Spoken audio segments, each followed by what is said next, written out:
This is the number non-calculator worksheet C. Okay, so you should have done set A and B by now, and now we're working on set C. So okay, as we go through this, this is what you should be looking at, and let's actually go through this. So question 1, what's the cube root of 27? You should know it's 3, because 3 times 3 times 3 is 27. We're going to times the first fraction in question 2. We're going to times top and bottom by 10. We're going to times top and bottom of the second fraction by 9. You should have done this already. You're going to get 50 over 90 and 27 over 90. Both the denominators are the same, so 50 add 27, 77 over 90 is your answer. Question 3, times the two top numbers, times the two bottom numbers, right? That's going to give you 10 over 42. Okay, the question doesn't ask anything about simplifying, so you don't need to. So make sure you actually read the question. If it does want you to simplify, do so. Question 4, I need to change that divide to a times and flip the second fraction. So it becomes this. You should be pretty okay with this by now. Because it's a times, we're going to times the two top numbers, times the two bottom numbers. I'm going to get 12 over 14. Again, if they want you to simplify it, do that. Question 5, anything to the power of 0 is 1. Make sure you're familiar with that. In this case, it's all in brackets, all to the power of 0, it's 1. Question 6, work out an estimate. That's the key word in this question. Make sure you round each of those three numbers to one significant figure. The 17.3 is going to become 20. The 7.62 is going to become 8. And the 0.174 is going to become 0.2. Now, please do look at this and make sure you understand why each of these numbers rounded to one significant figure becomes what these are. One significant figure means one number and everything else is allowed to be zeros. So 20 times 8 is 160. When you divide by 0.2, remember I said to you, think about that as 20p. How many 20p's in a pound? There are 5 of them. So I need to times by 5. 160 times by 5. That's not too hard a times in, but that's 800. See if you can work it out. Make sure you are able to work it out yourself. Going on to question 7. 144 to the power of a half means the square root of 144, and you should know the square root of 144 is 12. Question 8, like we did the last two, because it's a minus power, it's 1 over 3 squared. 3 squared is 9, so it's 1 over 9, and there's my result. Question 9. 27 and a half to the power of 160. Same way as before, find 10%. Always write these things down. 10%, 5% is 8, 10% plus 16, 5% is 8, and 2.5% is going to be 4. I need 27.5%. So that's going to be 2 lots of 10, 1 lot of 5, and 1 lot of the 2.5. That adds up to 27.5%. So 10, 10, so that's 2 lots of the 16, 1 lot of the 8, and 1 lot of the 4. If I add these up, I'm going to get £44 as my answer. Always remember to put units into your answers as well. Question 10. 108 is the product of primes. Let's do a factor tree for 108. 108 is 12 times 9. That's one that I know offhand. 12 times 9 is 108. You can split up into twos. It'll take a bit longer, but whichever way you're happy with, make sure you're able to do it. 12, I'm going to split that into 2 and 6. 9, I'm going to split into 3 and 3. Don't forget, 2 is a prime number, 3 is a prime number, and so is 3, but 6 is not. 6 splits up into 2 and 3. So my final answer is going to be 2 times 2 times 3 times 3 times 3. 2 times 2 times 3 times 3 times 3. Okay? Okay, I think I'm missing a 3 there. Yep, that's right. That one there should have a 3. Yep, there it comes. Okay, there's your 3 over there. Question 11, let's just go through this. In this one here, the decimal point is going to lie between those two numbers, so it's going to become 1.27, and it's 10 to the power of 6 because I go 1, 2, 3, 4, 5, 6 spaces. So it's going to be 10 to the power of 6. And remember, because it's a large number, I'm not going to put a minus sign there. It's not a negative power of 10. In question 12, my decimal point is going to be here between the 1 and the 0.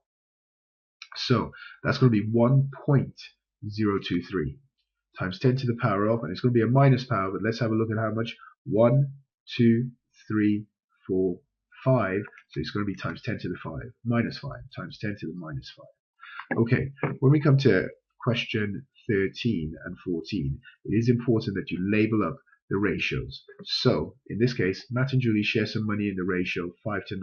So 5 is Matt and the 9 is Julie. Always write that in. Julie gets £40 more than Matt. So we can tell that Julie is going to get more because she gets 9 parts and Matt gets 5. But 9 take away 5 tells us that's 4 parts, and £40 is going to be worth 4 parts because that's how much more Julie gets. 1 part, therefore, is 40 divided by 4, which is 10.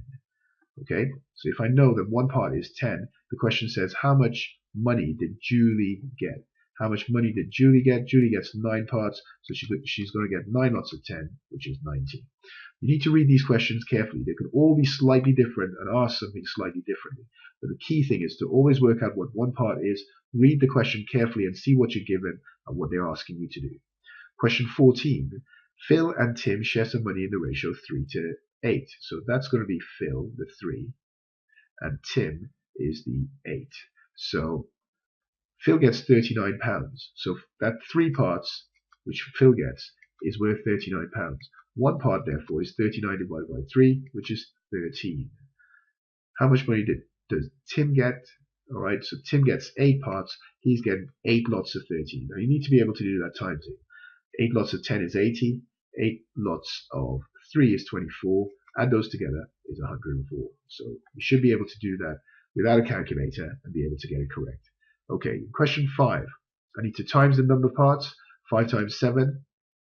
And I need to times that by the product or timesing the tens parts. And before I told you, when you times in the 10 parts, it doesn't matter whether the numbers are positive or negative, because you're timesing, you just add the powers. So 5 times 7 is 35, times 10 to the power of 3 plus minus 5, that's going to be minus 2.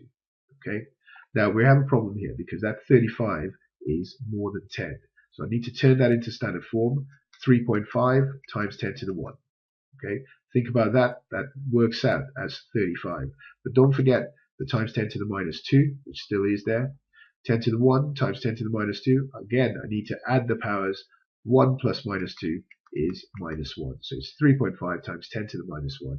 This question is a little bit trickier than the others, but make sure you understand it fully and you can do it. Okay, question 16. Again, write this as a fraction. Right? Work out the first bit. What's 3 divided by 6? Now be very careful with this. 3 divided by 6 is going to be a fraction. It's going to be something less than 1. In fact, it's 0.5. 10 to the 5 divided by 10 to the 3. You take away the powers. 5 take away 3 is 2. So that's 10 to the 2. Now this first part here needs to be a number between 1 and 10. As it is right now, that's less than 1. So I need to break that up a bit. I'm going to take a 10 out of the 10 squared.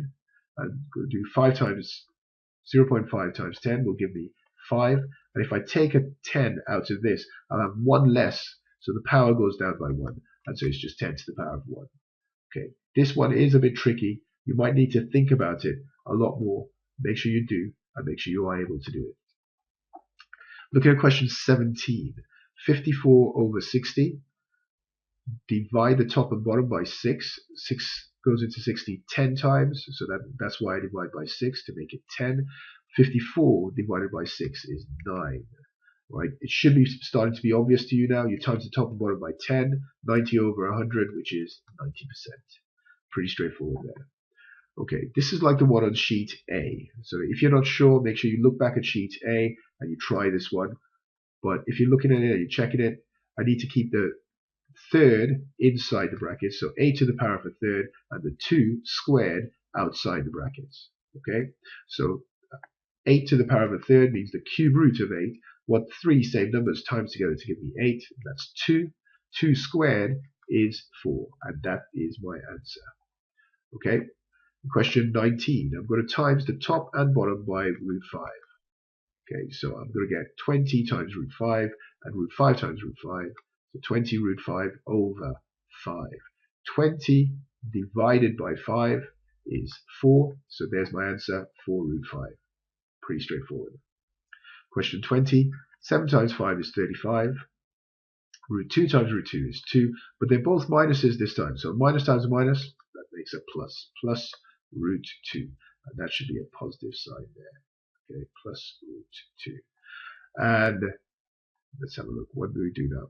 Okay, root 2 times 5, that's going to be minus, oh, if I did that one there, root 7 times root 2, that's minus 7 root 2. Root 2 times 5 is going to be 5 root 2 minus 5 root 2. Okay, that there should be a 2. So I'll fix that when I do the corrections. That there should be a 2. So if I tidy this up, right, 35 plus 2 is going to give me 37. And minus 7 root 2 minus 5 root 2 is going to be minus 12 root 2. And that is my result. Okay, one error so far is not too bad. Okay, so make sure you check that thoroughly, make sure you understand that fully, and make sure you go through this several times.